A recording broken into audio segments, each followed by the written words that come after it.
Complément métapsychologique à la théorie du rêve, publié en 1917 de Sigmund Freud. À diverses occasions, nous pourrons faire l'expérience de l'avantage qu'il y a, pour notre recherche, à établir des comparaisons avec certains états et phénomènes que l'on peut considérer comme prototypes normaux d'affection pathologique.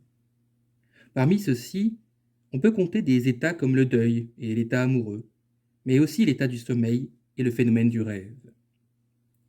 Nous ne sommes pas habitués à beaucoup méditer sur le fait que l'homme, chaque nuit, dépouille les enveloppes dont il a recouvert sa peau, et aussi éventuellement les accessoires qu'il utilise pour compléter ses organes corporels, dans la mesure où il a réussi à camoufler leurs déficiences par un substitut.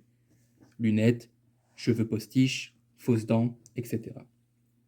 On peut ajouter qu'en allant se coucher, il dévait, de façon tout à fait analogue, son psychisme, renonçant à la plupart de ses acquisitions psychiques, de sorte que, des deux côtés, il se rapproche à l'extrême de la situation qui fut le point de départ de son développement. Le sommeil, du point de vue somatique, est une reviviscence du séjour dans le corps maternel dont il réalise certaines conditions.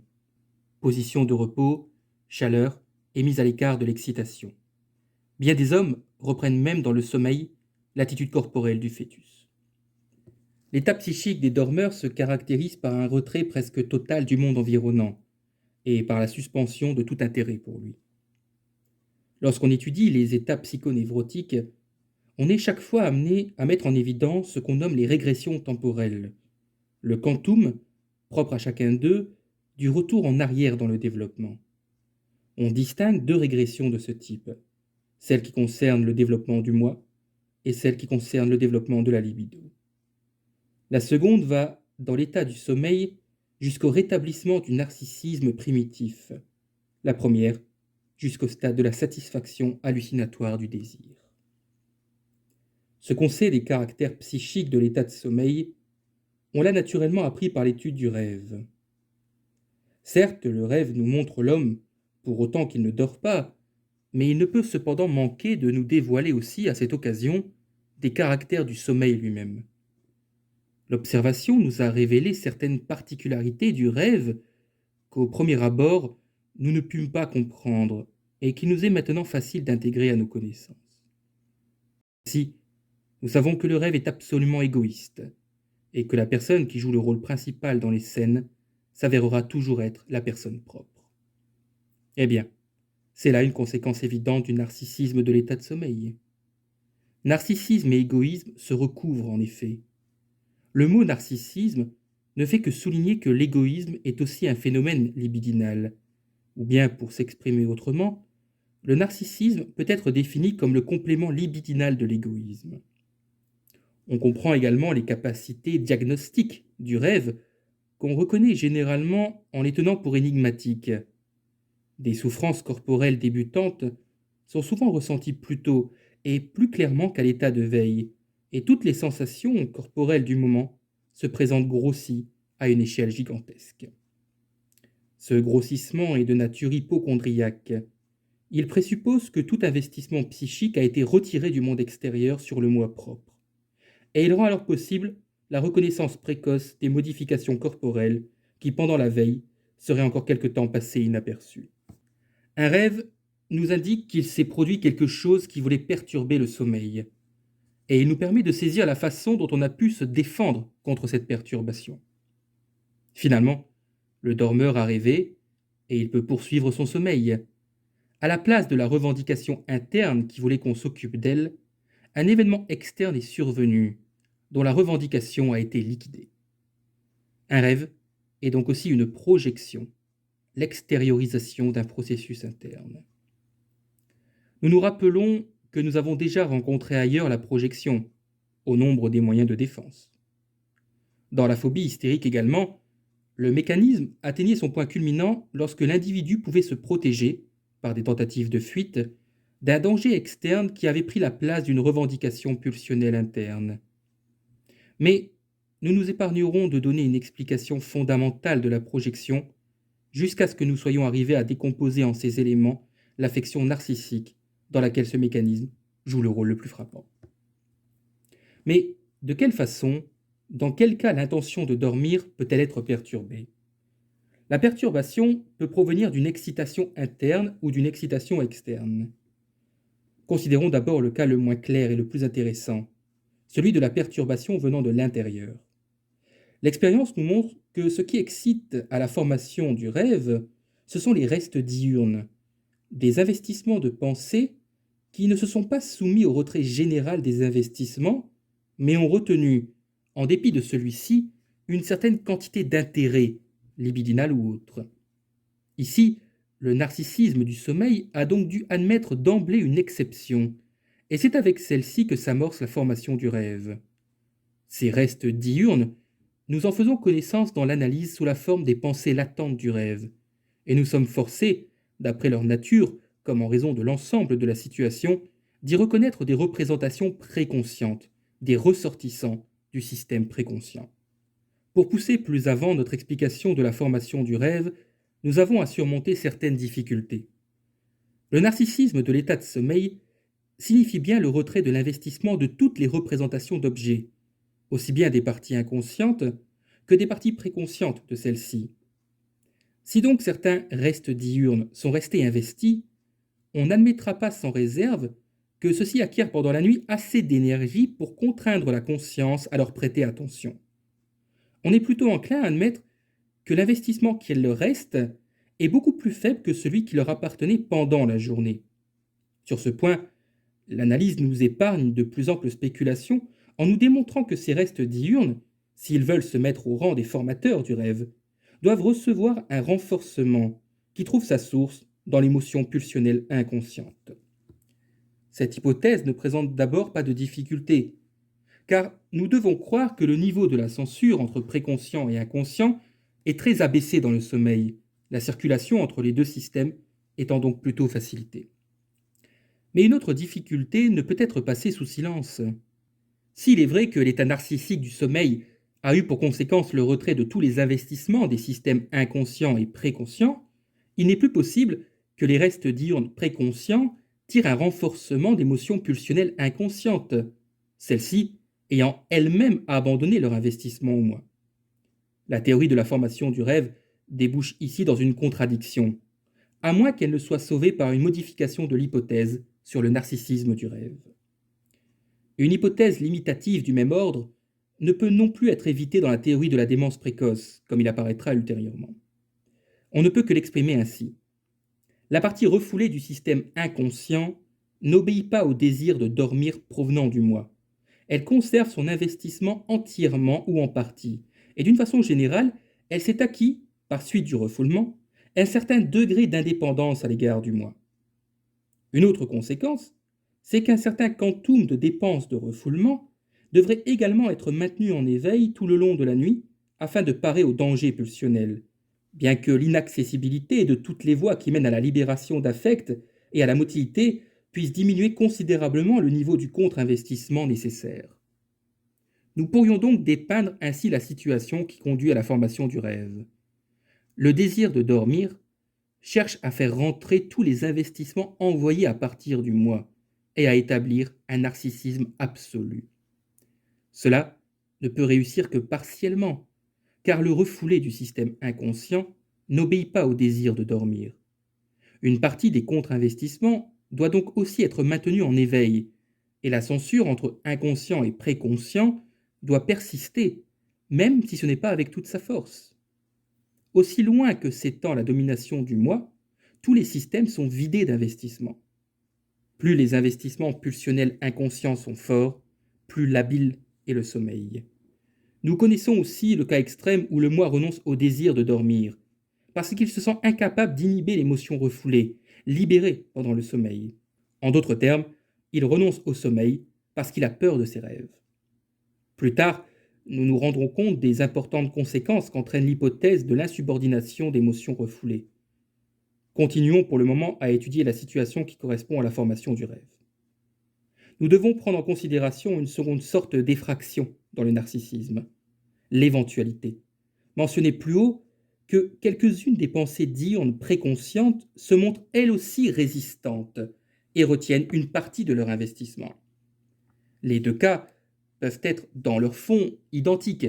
La résistance des restes diurnes peut éventuellement être rapportée à une connexion avec des notions inconscientes qui existent déjà dans l'état de veille. Ou bien les faits sont un peu moins simples, et les restes diurnes, qui n'ont pas été complètement vidés, ne se mettent en relation avec le refoulé que dans l'état de sommeil, grâce à la communication qui est alors plus facile entre préconscient et inconscient. Dans les deux cas, il en résulte le même pas décisif dans la formation du rêve. Le désir préconscient du rêve est formé qui donne expression à la motion inconsciente dans le matériel des restes diurnes préconscients. Ce désir du rêve devrait être distingué nettement des restes diurnes. Il n'a pas nécessairement existé dans l'état de veille, il peut déjà révéler le caractère irrationnel que tout ce qui est inconscient porte en soi lorsqu'on le traduit dans le conscient. Le désir du rêve ne doit pas non plus être confondu avec les motions de désir qui pouvaient se trouver, sans bien sûr que ce soit nécessaire, parmi les pensées du rêve préconsciente. Mais s'il a existé de tels désirs préconscients, le désir du rêve vient s'y associer, les renforçant de la manière la plus efficace. Considérons maintenant quels vont être désormais les destins de cette motion de désir qui représente dans son essence une revendication pulsionnelle inconsciente et qui, dans le préconscient, s'est constituée en désir du rêve. La réflexion nous montre qu'elle pourrait trouver à se liquider dans trois voies différentes. Soit, ce qui serait la voie normale à l'état de veille, accéder en exerçant sa poussée du préconscient jusqu'à la conscience, soit en tournant le conscient, se procurer une décharge motrice directe, soit emprunter cette voie imprévisible que l'observation en fait nous permet de repérer. Dans le premier cas, elle deviendrait une idée délirante, avec pour contenu l'accomplissement de désirs, mais cela ne se produit jamais dans l'état de sommeil. Le second cas, celui de la décharge motrice directe, devrait être exclu en raison du même principe, car l'accès à la motilité se trouve normalement encore un peu plus loin de la censure de la conscience, mais il peut être exceptionnellement observé sous la forme du somnambulisme. Nous ne savons pas quelles conditions rendent cela possible, ni pourquoi le somnambulisme ne se produit pas plus souvent. Ce qu'on constate en fait dans la formation du rêve, c'est une option très remarquable et tout à fait imprévue. Le processus commencé dans le préconscient et renforcé par l'inconscient prend une voie rétrograde, à travers l'inconscient, vers la perception qui s'impose à la conscience. Cette régression est la troisième phase de la formation du rêve. Répétons ici, pour donner une vue d'ensemble, les phases précédentes. Renforcement des restes d'ions préconscients par l'inconscient, instauration du désir du rêve. Nous appelons une telle régression topique pour la distinguer de la régression temporelle, ou régression dans l'histoire du développement mentionnée plus haut. L'une et l'autre ne coïncident pas toujours nécessairement, mais elles le font précisément dans l'exemple en question. Le rebroussement du cours de l'excitation, du préconscient à travers l'inconscient jusqu'à la perception, est en même temps le retour au stade ancien de l'accomplissement hallucinatoire du désir. On sait, depuis l'interprétation du rêve, de quelle manière procède la régression des restes diurnes préconscients dans la formation du rêve. Des pensées y sont transposées en images, donc des représentations de mots sont ramenées aux représentations de choses qui leur correspondent, comme si dans l'ensemble, une prise en considération de la figurabilité dominait le processus. La régression, une fois accomplie, il reste une série d'investissements dans le système inconscient, des investissements de souvenirs de choses sur lesquels le processus psychique primaire exerce son action jusqu'à ce qu'il ait formé le contenu manifeste du rêve en condensant ses souvenirs et en déplaçant de l'un à l'autre les investissements.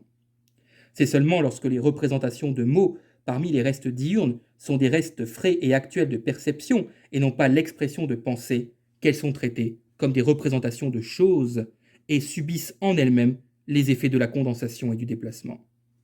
D'où la règle donnée dans l'interprétation du rêve, et depuis lors confirmée jusqu'à l'évidence, selon laquelle les mots et les paroles du contenu du rêve ne sont pas des créations nouvelles, mais sont formés à partir de paroles du jour précédent le rêve. Il est très remarquable de voir combien le travail du rêve s'attache peu aux représentations de mots. Il est à chaque instant prêt à échanger les mots les uns pour les autres jusqu'à ce qu'il trouve l'expression qui offre à la figuration plastique le plus de commodité. Ici apparaît la différence décisive entre le travail du rêve et la schizophrénie. Dans celle-ci, ce sont les mots eux-mêmes dans lesquels était exprimée la pensée préconsciente qui deviennent l'objet de l'élaboration par le processus primaire. Dans le rêve, ce ne sont pas les mots, mais les représentations de choses auxquelles les mots ont été ramenés. Le rêve connaît une régression topique, ce qui n'est pas le cas pour la schizophrénie. Dans le rêve, la circulation est libre entre investissement de mots et investissement de choses. Il est caractéristique de la schizophrénie que cette circulation soit coupée. Les interprétations de rêve que nous faisons dans la pratique psychanalytique affaiblissent précisément le sentiment que nous avons de cette différence. Lorsque l'interprétation du rêve suit à la trace le cours du travail du rêve, suit les voies qui conduisent des pensées latentes aux éléments du rêve, découvre le parti qui est tiré du double sens des mots et indique les ponts verbaux qui relient des champs de matériel différents, elle produit une impression qui est tantôt celle du trait d'esprit, tantôt celle de la schizophrénie.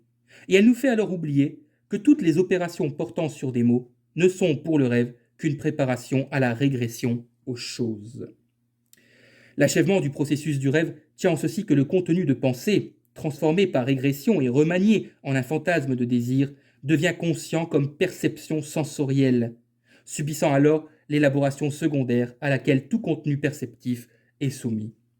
Nous disons que le désir du rêve est halluciné et trouve, sous forme d'hallucination, la croyance en la réalité de son accomplissement. C'est précisément à cette partie terminale de la formation du rêve que se rattachent les plus grandes incertitudes.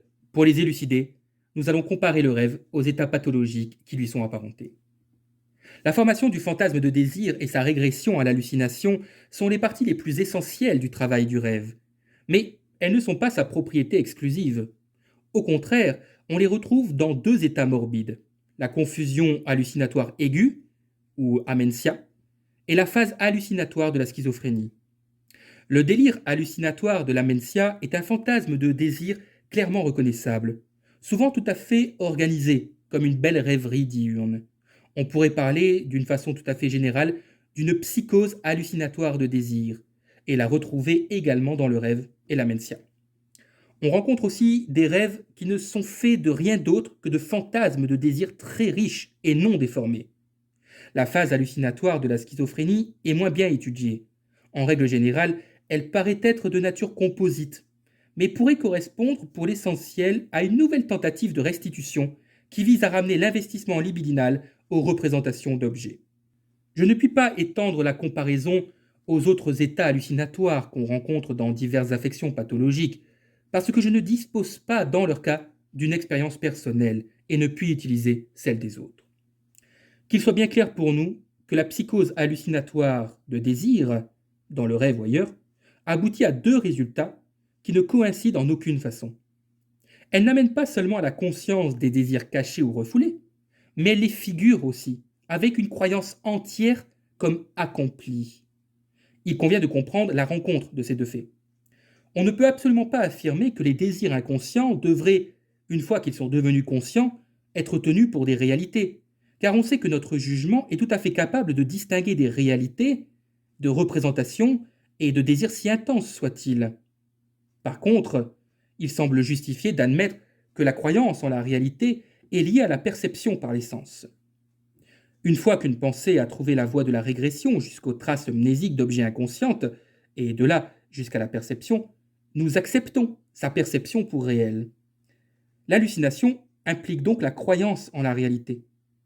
On peut maintenant se demander quelle est la condition pour la survenue d'une hallucination.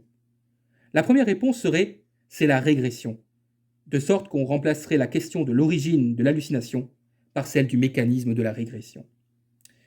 Nous ne serions pas en peine de répondre à cette dernière question en ce qui concerne le rêve. La régression des pensées de rêves préconscients aux images mnésiques de choses est évidemment la conséquence de l'attraction que ces représentants pulsionnels inconscients exercent sur les pensées formulées en mots. Mais nous nous apercevons bientôt que nous sommes engagés sur une fausse piste. Si le secret de l'hallucination n'était autre que celui de la régression, toute régression suffisamment intense devrait produire une hallucination avec croyance en la réalité. Mais nous connaissons très bien ces cas où une méditation régressive amène à la conscience des images mnésiques visuelles très nettes que nous ne considérons pas un instant comme une perception réelle. Nous pourrions aussi très bien nous représenter que le travail du rêve parvienne jusqu'à de telles images mnésiques et rende conscientes celles qui étaient jusqu'ici inconscientes, nous présentant le mirage d'un fantasme de désir qui nous ferait éprouver une intense aspiration sans que nous le tenions pour l'accomplissement réel du désir. L'hallucination doit donc être plus que le fait de ranimer régressivement des images mnésiques qui sont en soi inconscientes. De plus, n'oublions pas qu'il est d'une grande importance pratique de distinguer les perceptions des représentations, si intensément mémorisées qu'elles soient. L'ensemble de notre relation au monde extérieur, à la réalité, dépend de cette capacité. Suivant la fiction que nous avons avancée, nous n'avons pas toujours possédé cette capacité. Et au début de notre vie psychique, nous hallucinions réellement l'objet satisfaisant lorsque nous ressentions le besoin de celui-ci. Mais dans un tel cas, la satisfaction ne se produisait pas, et cet échec doit nous avoir très tôt conduit à créer un dispositif à l'aide duquel une telle perception de désir put être distinguée d'un accomplissement réel et par la suite évitée. En d'autres termes, nous avons très tôt abandonné la satisfaction hallucinatoire du désir et instauré une sorte d'épreuve de réalité. La question est maintenant de savoir en quoi consista cette épreuve de réalité et comment la psychose hallucinatoire de désir du rêve et de l'amentia parvient à l'abolir et à restaurer l'ancien mode de satisfaction. On peut fournir la réponse si l'on en vient à déterminer avec plus de précision le troisième de nos systèmes psychiques, le système conscient, que jusqu'ici nous n'avons pas distingué nettement du préconscient. Déjà, dans l'interprétation du rêve, nous avons dû nous décider à considérer la perception consciente comme la fonction d'un système particulier. Nous avons doté ce système de certaines propriétés remarquables, et nous aurons de bonnes raisons pour lui attribuer d'autres caractères encore. Ce système que nous avons nommé dans cet ouvrage système préconscient, nous le faisons coïncider avec le système conscient dont le travail régit en règle générale l'accès à la conscience.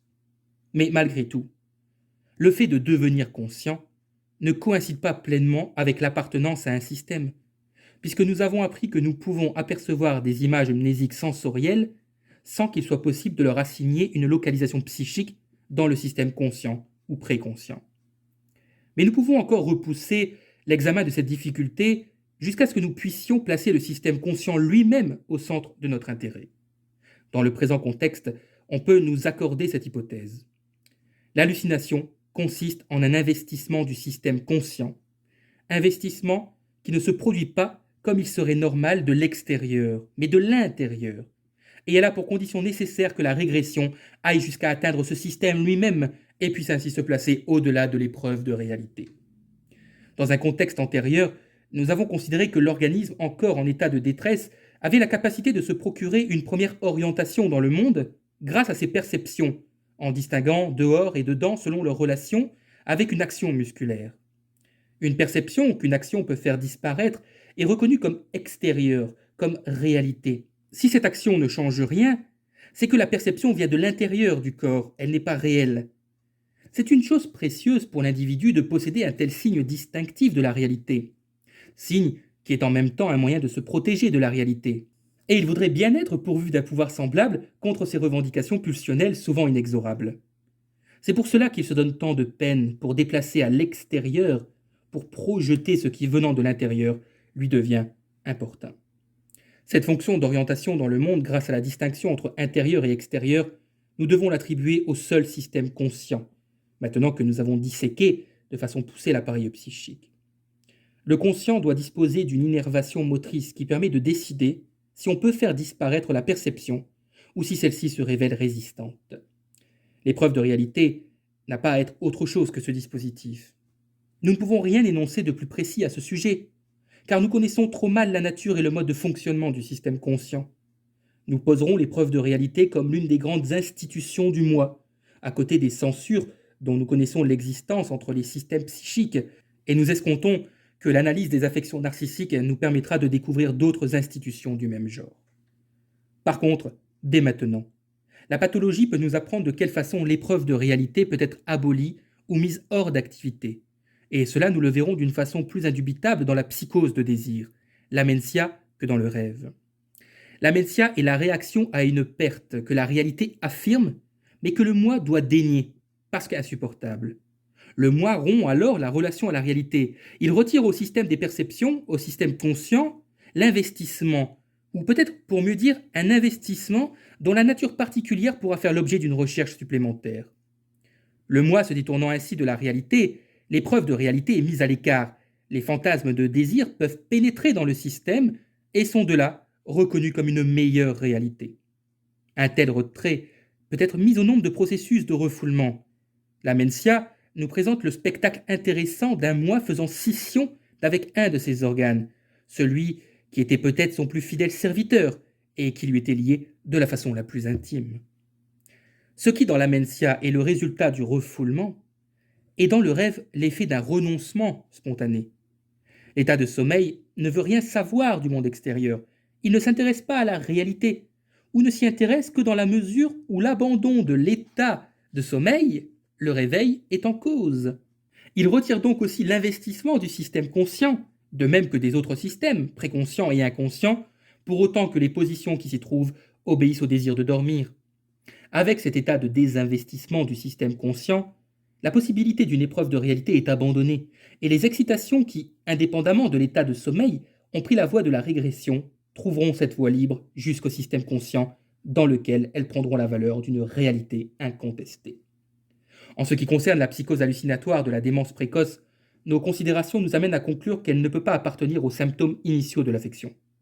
Elle ne devient possible que lorsque le moi du malade est suffisamment décomposé pour que l'épreuve de réalité ne fasse plus obstacle à l'hallucination. Concernant la psychologie des processus du rêve, nous arrivons au résultat que tous les caractères essentiels du rêve sont déterminés par cette condition, l'état de sommeil. Le vieil Aristote a finalement raison en tout point avec sa formule d'apparence insignifiante. Le rêve est l'activité psychique du dormeur. Nous avons pu préciser un reste d'activité psychique rendu possible du fait que l'état narcissique du sommeil ne peut pas s'établir sans restriction. Sans rendre un son bien différent de ce que les psychologues et les philosophes ont dit de tout temps, cette conclusion repose sur des vues tout à fait différentes sur la construction et le fonctionnement de l'appareil psychique. Ces vues ont, sur les précédentes, l'avantage de nous permettre de comprendre aussi toutes les particularités du rêve. Pour terminer, jetons encore un regard sur l'importance que prend une topique du processus de refoulement pour notre intelligence du mécanisme des troubles psychiques. Dans le rêve, le retrait de l'investissement touche également tous les systèmes. Dans les névroses de transfert, c'est l'investissement préconscient qui est retiré. Dans la schizophrénie, celui de l'inconscient. Dans la Mencia, celui du conscient. Je vous remercie.